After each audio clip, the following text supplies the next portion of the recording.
Орой минь төргий. За 1992 онд дипломат харилцаа тогтоосноос хойш Белорусын талаас Монгол улсад анх удаа төрийн тэргүүний төвшөнд айлчилсан гэдэг утгаараа энэ удаагийн төрийн айлчлал түүхэн үйл явдал боллоо гэж хоёр талд өгнөж байна.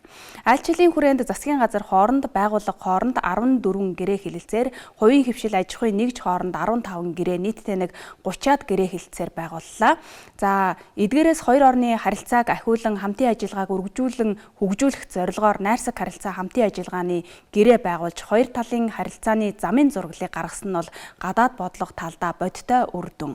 Найрсаг түншүүдийн нэг Белорусын төрийн тэргүүний Монгол улсад хийсэн анхны төрийн айлчлалыг өргөн утгаар нь авч үзэх юм бол Монгол улсын хийгэрхэмлсэн нээлттэй бие даасан олон тулгуурт гадаад бодлогын хэрэгжилт бодитоор урагшилж байгаагийн нэг илрэл болж байна.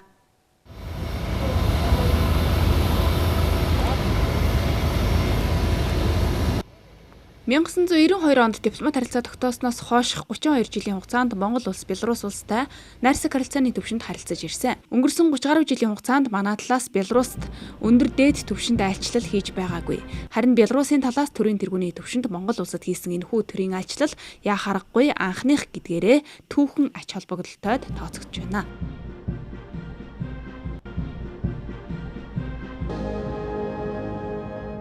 Эрхэм хүндэт ерөнхийлөгч, таны энэхүү ажил нь бүгд найрамдах Белорус улсын төрийн тэргүүний манай улсад хийж буй анхны түүхэн ажил бөгөөд Монгол Белорусын ард түмний халуун дотн найрсаг харилцаа хамтын ажиллагаанд түүхийн нэгэн шинэ хуудсыг нээж хоёр орны харилцаа хамтын ажиллагааг баттган бэхжүүлсэн түүхэн ажил болж байна гэж бид үзэж байна.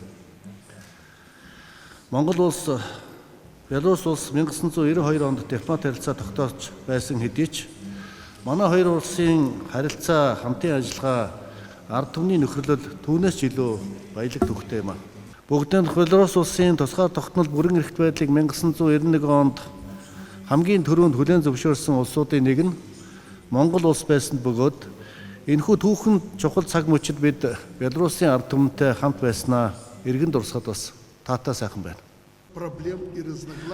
Белорус Монгол улсуудын аль аль нь дэлхийн том гүрнүүдтэй хөрш, дэлхий дахинд ойр дотн олон түншүүдтэй. Монгол улсын гадаад бодлого түүний хэрэгжүүлж байгаа бодит хандлага бидэнд ойр ойлгомжтой байдаг. Манай хоёр орны хооронд ямар нэгэн үйл ойлголцол, төвөгтэй асуудал байхгүй. Монгол улс орчин үеийн улс болон хөгжиж байгааг харахад таатай байна. Монгол улс бүгд найрамдах Белорус улсыг хуучин зөвлөлт холбоот улсын бүрэлдэхүүнээс гарч тусгаар тогтнолоо тунхаглахад нь түүний тусгаар тогтнолыг хүлээн зөвшөөрч 1992 онд дипломат харилцаа тогтоосон анхдагч улсуудын нэг. Харин Белорус нь Монгол улсын тусгаар тогтнолыг хүлээн зөвшөөрч аль биесний харилцаа тогтоосон 112 дахь улс болж байсан түүхтэй.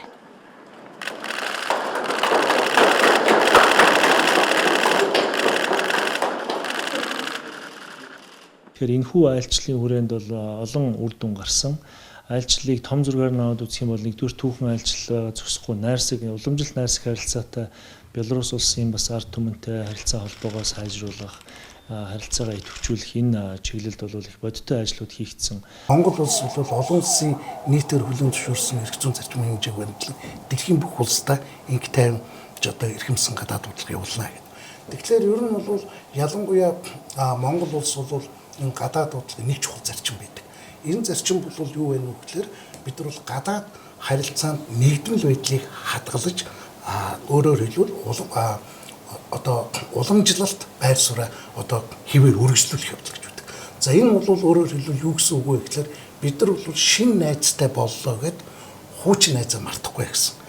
За энэхүү төрийн айлчлалын үр дүнд 30 гаруй жил найрсаг түншийн төвшөнд явж ирсэн харилцааныхаа эрх зүйн үндсийг баттгаж, найрсаг харилцааг хөгжүүлэх суурь баримт бичгийг баталлаа. Энэ нь Монгол-Белорусын уламжлалт найрсаг харилцааны үндсийг тодорхойлох чухал баримт бичиг болж байгаа гэдгээрээ онцлог юм а.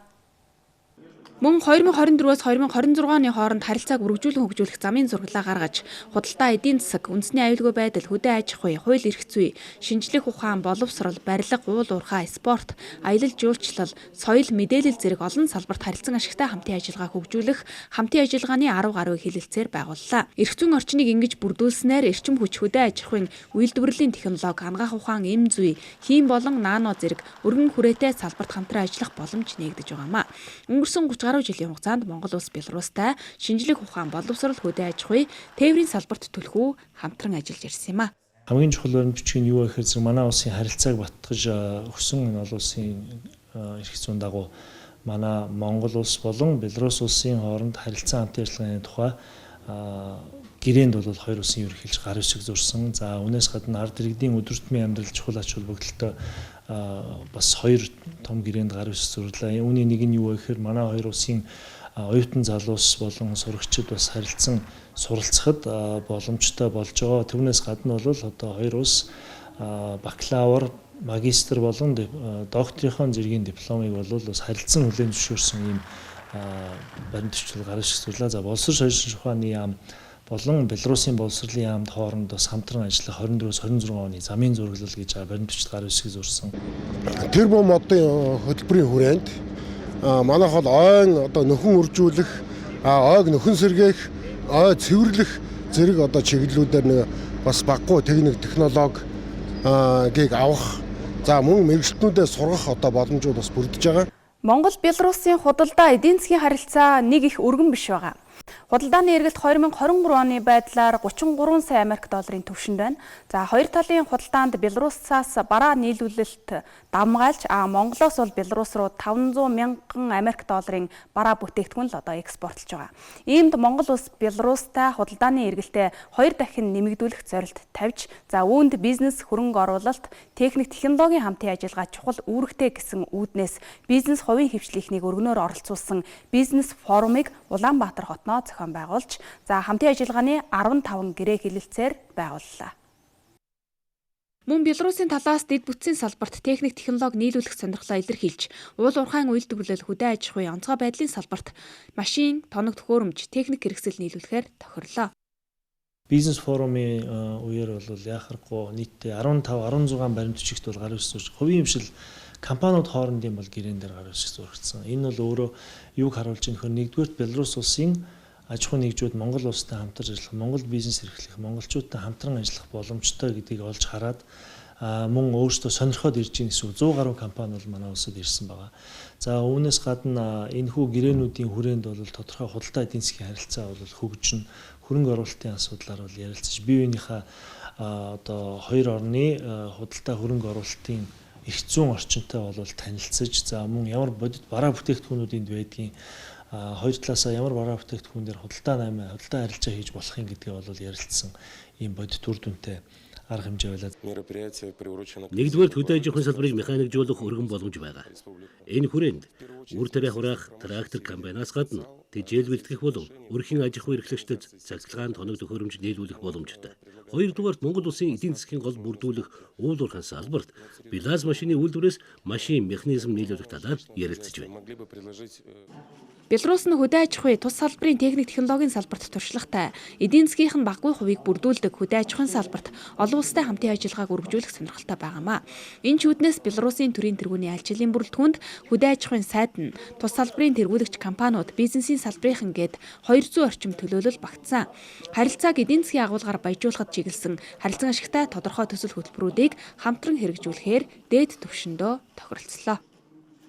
Хөдөө аж ахуйн техник тоног төхөөрөмжийн угсралт үйлчлэгээний үйлдвэрлэл, завсар үйлчлэгээний хамтарсан төв байгуулах, үнэний хамтарсан ферм байгуулах, шилбэл үйлдвэрийн үхрийн генийн нөөцийг сайжруулах, махны экспортыг нэмэгдүүлэх чиглэлээр бид хамтран ажиллахаар бас тохиролцлоо. Манай улс Монгол улстай олон салбарт хамтран ажиллах чин хүсэл эрмэлзэлтэй байгааг энэхүү альчлалын бүрэлдэхүүнд багтсан төлөөлөгчдийн цар хүрээ илтгэн харуулж байна. Бид ойрын хугацаанд 3-аас 4 хамтарсан төсөл хэрэгжүүлэх талаар шийдэл төрсөн. Эдгээр хамтарсан төсөл Монгол улсын хэрэгжүүлж байгаа алсын хараа 2050, хүнсний хувьсгал, тэрбум мод Монголын үндэсний хөтөлбөрүүдийн зорилго зорилтуудтай бүрэн нийцэх юм а.